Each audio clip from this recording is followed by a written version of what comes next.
The quantum field is a wild beast that perplexes even the most astute minds. It seems to fluctuate back and forth between free will and determinism. Its rhythm is nonlinear, and it unfolds frequently in an unpredictable fashion.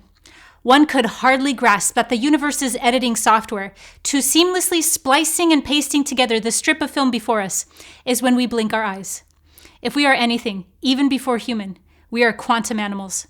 So today I'm going to be covering the quantum field of timelines. What exactly is a timeline and how you can master being at the cause and not the effect end of quantum mechanics, therefore becoming a master of this reality. And we can do this by first understanding that the quantum field is made up of pure potential that is expressed as waveforms. Our consciousness acts as an antenna that translates these waveforms into what's known as interference patterns, and then once more into particles that make up everything in the physical world, including ourselves. But providing the raw materials for reality is not where the magic of waveforms stop. They also shape an infinite number of past, present, and futures, since they accommodate all possibility. We call these past, present, and futures a timeline. For anyone who is familiar with the Mandela effect, that is one of the most common examples of memories being carried over from a prior timeline we were on into the timeline we currently occupy. We are shifting timelines more often than not, and many anomalies are left as the artifacts of this. With the quantum field consisting of limitless potential, the way it even knows what timeline to activate and to materialize is through a feedback loop. In fact, when you're operating at this level of reality, it's so ambiguous you will need a feedback loop to guide the output. And the guiding force that tells this feedback loop what to produce is the choices we make. Our actions are what the feedback loop, and therefore reality, is responding to. So to illustrate this, the field starts off as countless possibilities that begin to narrow into probabilities through the choices we make. These probabilities are like vibrational momentum building up, much like an ocean wave. These probabilities continue to drop off and further narrow the more we focus our choices until probability turns into actuality, which is what has manifested. And this process happens every single moment. So let's say we choose to venture down a path of awakening our consciousness. The quantum field organizes a new trajectory with the full unfoldment of that choice, containing all possibilities and all probabilities. So the more conscious we become, the more we are reinforcing the timelines that reflect that choice. What this does is establish a feedback loop between us and all of the potential future versions of ourselves that we are aligning with. And through this feedback loop, the potential future versions of ourselves send us the resources we would require in order to actualize them. This is also reflected in the ancient wisdom, you cannot travel the path until you become the path itself. Your choices now are already activating potential future versions of yourself. There are multiple versions of reality on Earth, and we are constantly aligning, otherwise known as jumping, timelines, whether we are conscious of it or not. So we can look at timelines a few different ways. We have personal timelines and collective timelines. There are events constantly happening that continuously alter these timelines again and again. Our personal timelines consist of the past and present choices we make every day. They are impacted by our trauma, socioeconomic status, karmic imprints, desires, and belief systems. Depending on how much of our free will we are using, we either make predictable and established choices that we hope lead to a future we have envisioned, or we can implement more chance and uncertainty that would open up the timelines containing entirely different potential futures. If we are content on our current trajectory, the less likely we are to make radical choices that would lead to radical changes in direction. So it's a matter of personal preference. However, this is where fate comes into play. We always hear about free will and determinism. Either this is all a random creation of our own doing, or this is all predetermined, set in stone from a higher level, and we are merely the figments that were hallucinated to play out those choices that were already made.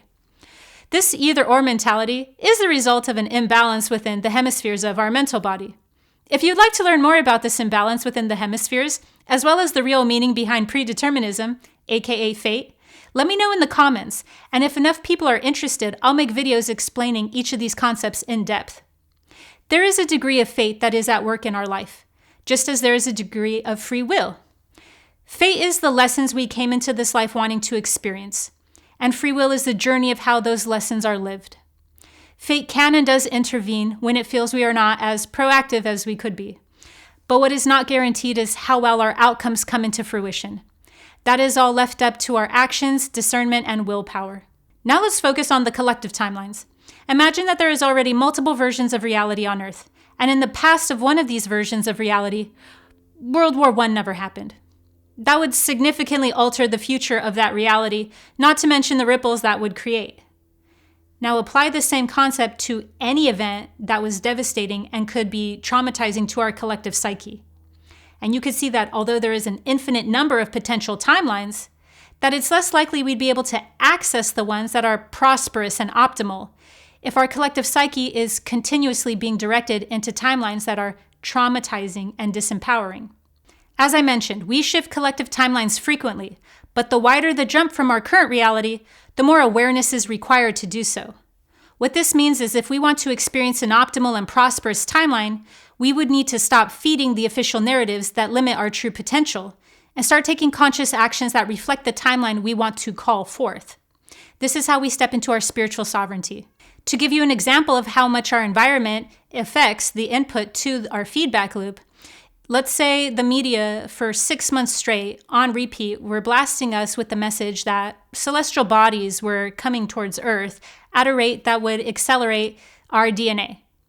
We would all in 6 months be flying around like Superman.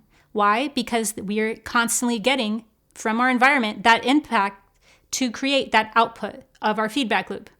As our consciousness transitions to a higher frequency, we start to experience the living reality of synchronicity. Even the universal law of cause and effect is more lenient when we are living a path that is in alignment with true order. I say true order because waveforms are inherently chaotic, which is why they represent the principle of chaos. And when they stabilize into what has manifested, this is what we call order. For better or for worse, it's called order, even if it's not technically order. And this is the true meaning of a new world order. It sounds scary because they want it to, but when you strip it down to its acoustics, chaos is being generated intentionally so that they can use that to harness potential timelines into this reality to create a new order. There's always going to be a new order because change is constant, so don't be intimidated by that term. Instead, know that you can also make a new world order as well. All we're doing is turning chaos, which is the quantum field of pure potential, into the manifest, which is order. And we do this by healing the trauma in the body-mind, becoming conscious, as only conscious observers have the power to impact the field, and by taking actions that reflect the timeline we would like to shift to. And that's what manifesting really is. It's aligning with the timeline where that thing that's wanting to be manifested is already occurring. Timelines split all of the time. They split no different than when a cell divides. We pulsate into and out of this reality every 10 cycles per second through a physics formula known as Fourier's transform. Those who are making choices that will align them on timelines where there is an awakening are experiencing that feedback loop incrementally into a future that eventually reflects the internal unity we have actualized through our healing journey. But you're never going to see an actual split, even though it's doing that as we speak. Instead, what you will see is the journey of the choices you made. And the really cool thing is, the more you use your free will to make radical changes and empowered choices, your free will becomes a conduit to the higher order of this universe. And the higher order of this universe is expressed as synchronicity, which aligns things to make it look like it was fate all along. I hope this will help you in becoming a quantum beast. Make sure to subscribe to my channel for higher dimensional guidance through spiritual awakenings. See you next time.